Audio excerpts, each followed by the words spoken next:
50 है, यहाँ पे 50 है। तो यहाँ पे क्या होगा, इस वजह से अगर इसको हम इस ट्राइंगल को ऐसे देखें, जब ऐसे होता है तो हमारे पास एंगल कौन सी इक्वल होती है, ये वाली इक्वल हो जाएगी। तो ये 50 है तो ऑब्वियसली ये 50 आपके पास बनेगी, क्योंकि जब भी आपके पास इक्वलेटर ट्राइंगल बनता है, हम शेप यहाँ पे ऐसे बन रही है, जब भी ये साइडें इक्वल होती तो ये इक्वल हम इक्वल लेते हैं हमेशा। ठीक है, तो शुरू में मुझसे कहीं पे मिस्टेक हुई हुई थी पहले, मगर मैंने इसको नहीं देखा था। तो अगर हम ये 50-50 साइड्स हैं, तो अगर ये जो एंगल होगी इसको हम कंसिडर करें, यहाँ पे भी आपके पास वही बन जाएगी।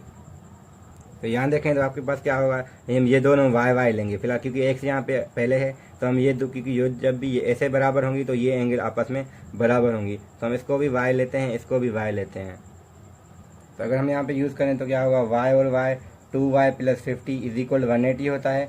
तो y इज इक्वल हमें मिलेगा, पहले तो 180 में से माइनस होगा, 180 माइनस 50 आ जाएगा 130, डिवाइडेड बाय 2 करेंगे तो y आपको 65 मिलेगा। अब ये 65 है, फिर हमें ये पता है स्ट्रेट एंगल ऐसे पूरी 180 होती है, तो 180 में से माइनस करें 65, ये जो आंसर आएगा आपके पास वो इसमें अवेलेबल होगा। तो वो आपके पास कुछ 115 गिवन है, तो 115 इसलिए इसका आंसर आ जाएगा था 115 एक्स का वैल्यू। इसको मैं यहाँ पे नहीं लिख रहा क्योंकि यहीं पे हमें पता चल जाएगा।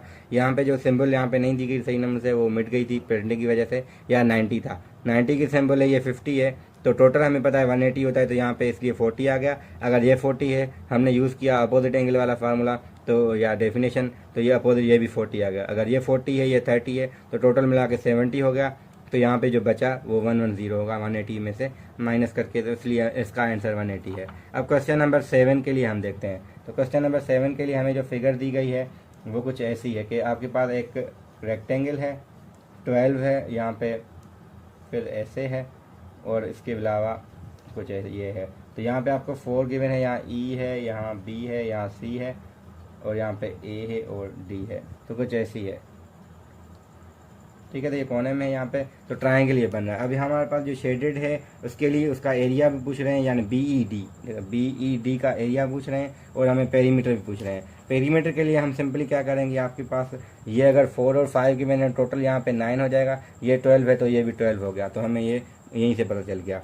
अगर पाइथागोरस थ्योरम अप्लाई करें तो वो उस पर हम आ जाएंगे। फिलहाल हमें क्या करना है, पहले एरिया। तो एरिया के लिए क्या होता है, बेस इंटू हाइट होता है, 1/2 बेस इंटू हाइट, ये एरिया का फार्मूला है। तो हम बेस हमारे पास हम ये कंसीडर करेंगे, तो इसके लिए हाइट हम ये ले सकते हैं, इसके लिए मसला नहीं है। जब भी आपके पास ऐसी कोई फिगर होती है तो हम करते हैं इस पर। तो बेस आप ये ले रहे हैं, तो इसके लिए जो 90 की एंगल होगी वो आपके पास इस बेस पे वो हम ये भी कंसिडर कर सकते हैं, ये भी जो इक्वलेंटली होगा, इससे आगे नहीं निकल जाए, यहीं तक हो, तो हम निकाल सकते हैं 1/2 बेस यानी 4, हाइट यानी 12, तो आपके पास 1 × 2 तो 24 आपको एरिया मिल सकता है। हाँ, जब आपको पेरीमीटर निकालना है, यानी क्वेश्चन 7 है ये, क्वेश्चन 8 इसी में ही है, क्योंकि 7 और 8 दोनों के लिए यही फिगर है।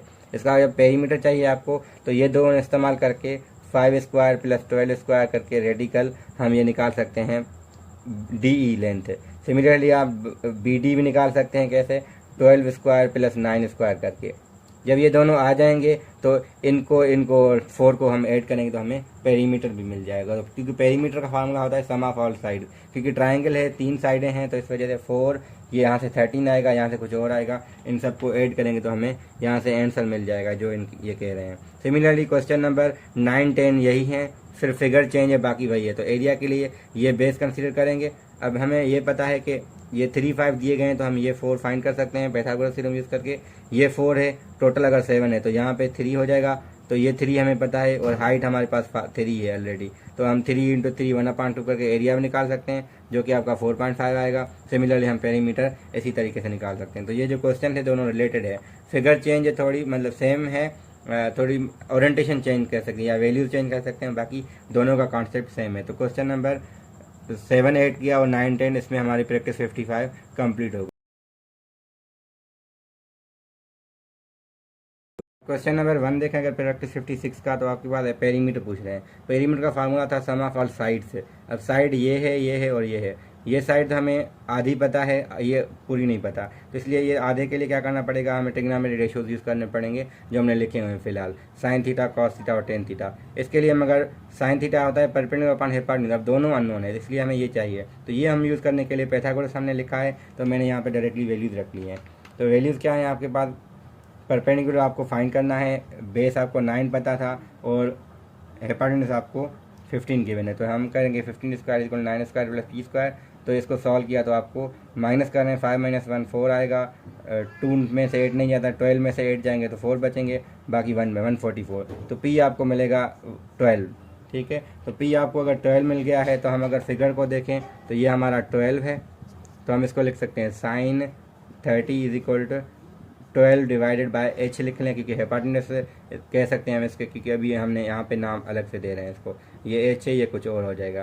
तो हम क्या क्या करेंगे, sin 30 होता है 1/2, ये है 12/h, तो हमें h मिलेगा, ये यहाँ मल्टीप्लाई, ये यहाँ मल्टीप्लाई, तो h हमें 24 मिल जाएगा। तो अगर h 24 है तो ये कैसे मिलेगा, हम अगेन ये भी यूज़ कर सकते हैं, तो फिर उसमें क्या होगा, 10 यूज़ करना पड़ेगा। फिर दूसरा तरीका क्या है, अगेन पैथागोरस लगाएं, जो आपको इजी लगे। हम ऐसे कर रहे हैं कि बेस अपान हाइपोटेन्यूज लगा के वो करेंगे। तो cos 30 होता है बेस अपान हाइपोटेन्यूज, यानी बेस हमें फाइंड करना है, हाइपोटेन्यूज हमें 24 मिला है अभी। तो sin 30 होता है रेडिकल 3/2 और ये होता है b/24। तो यहाँ से हम b निकालेंगे, ये जो भी मिलेगा इसको हम 9 में ऐड करके फिर 15 से ऐड करेंगे, फिर 24 में ऐड करेंगे, आपको ऑप्शन यहाँ से 48 12 रेडिकल 3 कुछ ऐसे मिल जाएगा। सिमिलरली आपको एरिया चाहिए तो टोटल बेस इंटू हाइट होता है और 1/2 लिखते हैं हम। तो 1/2 बेस यानी ये जो 9 प्लस समथिंग आएगा वो इंटू हाइट हम 12 लेके आप सिंप्लीफाई कर सकते हैं, आप इतना मुश्किल नहीं है। तो मेन आइडिया था कि हमें ये चीज़ें जो अननोन थी वो फाइंड करनी थी यूजिंग ट्रिग्नोमेट्रिक रेशियोज और पैथागोरस थ्योरम। क्वेश्चन ज़्यादा लेंदी था, मगर ज़रूरी नहीं कि ये ऐसा है। तो यहाँ पे सिर्फ आपको हाइट पूछ सकते हैं या कुछ पेरीमीटर, ज़रूरी नहीं कि पूछे। पेरीमीटर के लिए एडिशन को ये देना चाहिए, फिर ये हम फाइंड कर सकते हैं बाकी। तो जो हम क्वेश्चन यहाँ पे करते हैं, ज़रूरी नहीं कि ये पूरे क्वेश्चन ऐसे आएँ, तो इनका एक पार्ट आ सकता है जो चीज़ हम इनमें इस्तेमाल कर रहे हैं। सिमिलरली क्वेश्चन नंबर 13 में आपको कह रहे हैं इनमें रिलेशन एक्स के लिए क्या होगा। अगर हम दोनों सबको ऐड करें इक्वल टू 180 रखेंगे, अब यहाँ से देखेंगे कौन सी इक्वेशन आ रही है, वो हम देखेंगे। अगर सब में कुछ कॉमन है तो हम कॉमन भी ले लेते हैं, तो यहाँ से कुछ ना कुछ ऐसे आ जाएगा। तो हम चेक करेंगे, मोस्टली आपके पास ये ए आना चाहिए इसमें। सिमिलरली क्वेश्चन नंबर 14 15 इस फिगर पे डिपेंड कर रहा है, इसमें पेरीमीटर फाइंड करना है हमें। पेरीमीटर के लिए क्या होता है कि आपके पास ये जो डिग्रीज दी गई है ना आपको, इन डिग्रीज की मदद से आपको ट्रिग्नोमेट्रिक रेशियोज ये इस्तेमाल करके जिसे हमने इस समय इस्तेमाल किया था, हाँ आपको वैल्यूज़ चाहिए sin 30 की, cos 30 की, sin 45 cos 45, वो आप ट्रिग्नोमेट्रिक में लिख सकते हैं, या फिर मैं ऐसे कर देता हूँ, मैं इस वीडियो की कमेंट में वो वीडियो वैल्यूज अपलोड मतलब रख दूंगा। ठीक है, तो जिसको मसला हो तो वो वीडियो की कमेंट में या डिस्क्रिप्शन में जहाँ पे जो ईजी लगा के मैं वहाँ पे अपलोड कर दूँगा।